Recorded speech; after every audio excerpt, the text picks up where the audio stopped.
Well, good day, all. Ira Epstein with your Spider ETF stock market video. This is your wrap-up for Monday, and we're now at the 5th of December, 2022. I want you to look behind me here. Everything's red except DAL and UAL, only the airline's up.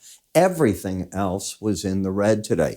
I got whipped today. I thought, first of all, I didn't think Apple would go up the way that it did, and it gave everything up at the end of the day, but I never thought it was going up. I thought it was going to come down, and maybe today was the blow-off type of day with that. Even copper down, silver, gold, all the markets down. Part of the reason, I think, is the market today saw some ISM data. It saw service sector numbers coming out, and there were two. There was an S&P also number. They're too strong. So between the jobs report on Friday that was super strong, and now getting other economic data that is not showing the lag weakness the Fed is looking for, I wrote for my full research report over the weekend, why is nobody saying, why shouldn't the Fed stay with the 75 basis point hike on December 14th? So far, the data is leading me to think that if the CPI is not weak, what's the downside to the Fed to do it? I don't think any. I think if they went down to a 50 and back up because they had to come again and they didn't like what they saw and had to go up to a 75, that'd be damaging. But I think that they've done, 4 75s, and they go with another one. Is it really that bad, or is it the message, hey, we're going to beat this inflation animal down, we'll do this, and we'll then see come February's meeting, and that'll be the one after the December FOMC on the 14th, what we do then. I think the logic is there. Is the data going to convince them of that? I'm of the school that it should. We'll see if that's right or wrong. But as I said, I'm Mr. Swiss Cheese. I make a lot of bad calls. Who doesn't? I make good ones too. I want to remind you on one last good call, and that has to do right now with the end of our Cyber Week sale. It ends today, Monday, at midnight Chicago time. At 12:01 a.m. Tuesday, Central Time, the sale will be over. Our computers will turn everything off. You won't get it. In addition, all the prices on my charting courses, they're going to go up by about 33%. So if you want to just go in and buy the courses, now's the time to do it to save yourself some money. But 1 year of research to any of my different products get you any one of the 3 courses that I have. I'm beating my butt up. I worked all weekend and today on finishing up the outside day course. I think I'll have it done tomorrow. I finished it today, and I didn't like the last chapter. So I threw it out, went back in, doing the wrap-up PowerPoints. It got late at 5:30, and I just said I'm going to stop for the day. Maybe I'm too close to it. I'll go back and hit it tomorrow, but I should be through tomorrow. Then they just get this all wrapped up on the computers, and it should be out this week if I'm right. And that's what I'm hoping for. So how do you get this? Remember, just take your cursor, move it up. There'll be no more emails sent to anybody. This is over. And it was one of the biggest sales we've ever had in the history of my division. So I'm very pleased, and I hope you are. I think you'll find that I worked my butt off for you. Okay. So as I said, today started off one way, and boy, did you go the other. So the market took back some of what it made up on Friday. You can see that, and you'll see it in a moment. But I decided now, let's go to Alibaba. When's the last time we looked at that? So here's how it looks, and you would think it's going to come up because the whole Chinese market has been coming up dramatically. And obviously, this is part of that. You can see how the market's come from under the 60 level, gone up 50% in value to the 90. Now, there'll be a number where it gets ahead of itself, and that's what you're always looking for. But you can see that the swing line has higher lows, higher highs. The trend is up. But now you're at the magic number. What do I teach when you get to a 200-day average? A 200-day average is a 1-year average.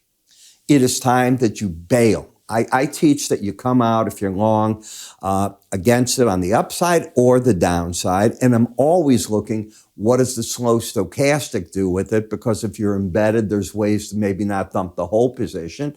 And other times you do want to dump the whole thing. You also happen to have, just magically, the Bollinger Band with it. You know what I teach on that. This is a big number area that you watch and you say to yourself, hey, You hit that combination, the odds of you continuing up. No, it's not a place to go short. It's a place to no longer be long, is what I teach. You wait for the market to give you corrections and you're overbought as can be. So long. Loved it is the way you should say it. Heck of a ride, but it's time, I think, to cash in a bit there. Where did LIT, which is our lithium and battery tech ETF, fail? Right against the line in the sand, the 18-day average. That's your neutral number on a chart. When you're over it, you have a bullish bias. When you're under it, a bearish bias. The bias is a filter on swing lines and other parts of your work. And you can see the market is just sort of hanging there trying to figure out what next. I was wrong in Apple. I didn't think Apple was going to get over 149.13. It went there briefly, but I'm wrong. And I didn't expect it to go there. I frankly just thought with the news it was going to pull down, and it didn't. Watch, tomorrow it will. Say la vie, okay? I wish I walked on water. I don't. In Disney, be careful of Disney on the short side. What is Avatar going to be like? I think it comes out next weekend. And, it's been years in the making. The following of Avatar is monstrous. I understand from the early reviews, it's just a fabulous movie, maybe the most expensive ever made. They've got to get a big return on it, and it's coming out right there for the Christmas market with a huge following. I would be surprised if this isn't your big blockbuster, but if it isn't, watch out on Disney. A lot rides on this. In XLF, you have a higher high, lower low. There's no trend here, and you lost the embedded reading. So when you lose an embedded reading, you've lost your momentum.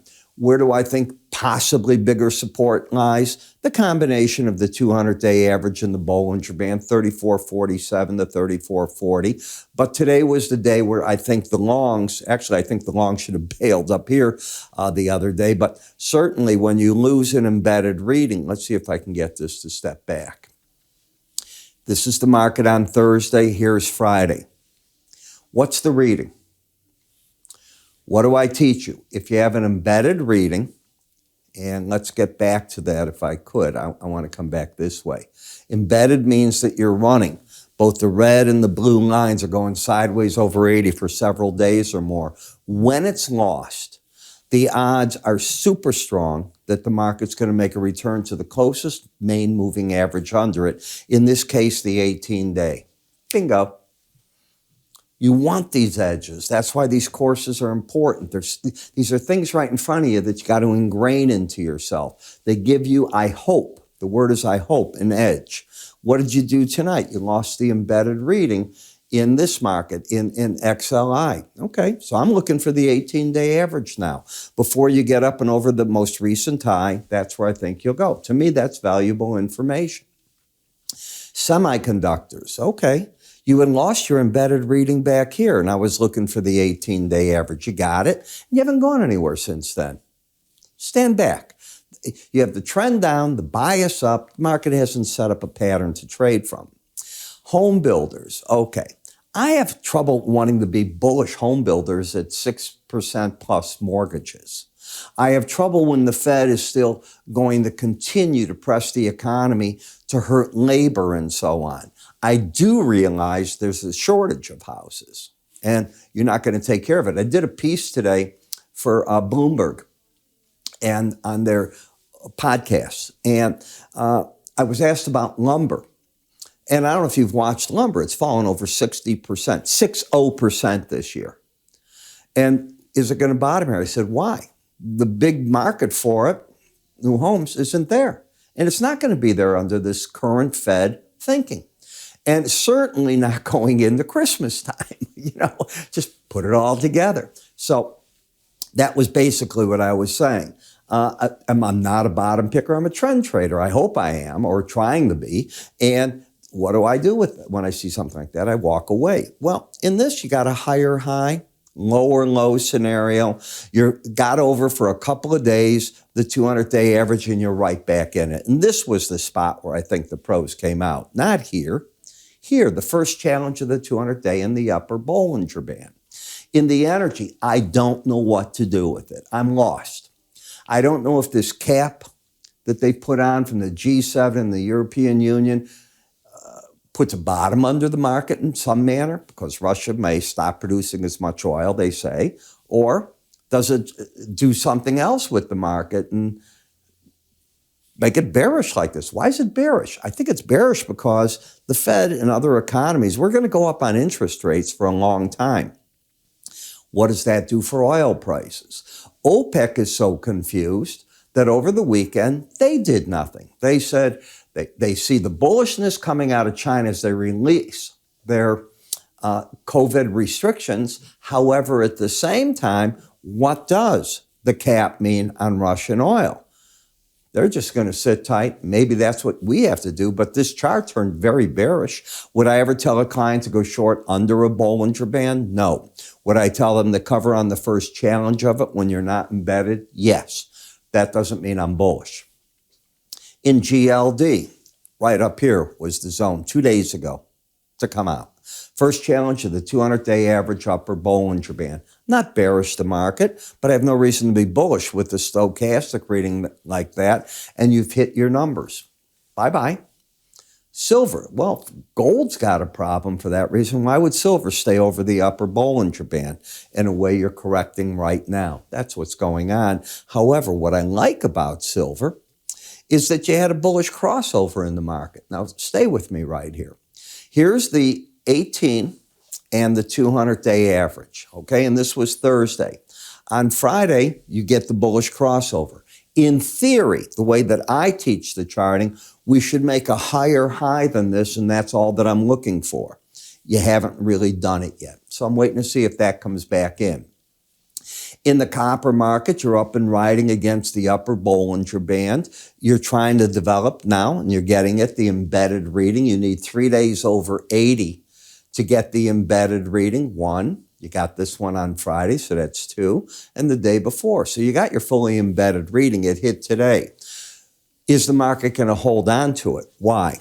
There's a technique that when you close at a day's low and you're just embedded, you can lose it real easy the very next day because the weight of how the numbers are going to work could set it down. It would not be a number that I'm telling my traders, hey, you want to buy copper here? Not yet. TLT. If you know nothing more, look at the 100-day average, the upper Bollinger Band. What do I teach? First time you hit it. You take at least part of your profit. Why the difference, not all of it? Because you have an embedded reading. So you got to combine the two and learn how to work with that. UUP, what do you do the first time you hit a 200-day average? Even though you're embedded, you cover a chunk of your position. You're looking for a bounce. If you lose the embedded reading tomorrow, out you go with the rest of it. But you had to cover something, as I see it, in that market. FXC, it's just a flip-flop of UUP. It's the mirror image because 40% of the dollar index is made up of this zone to come out, but not everything. You're still embedded. You put it together, you come up with game plans, and you have one. Your remaining game plan is you want to save money on the courses, you buy tonight. You want to get 1 year of my research, tonight's the night to do it, and you get the courses for free. Your call. You got under 5 hours left. I'm Ira Epstein. You won't see this ad again. Thank God. Hope you took advantage of it. I'll see you all tomorrow.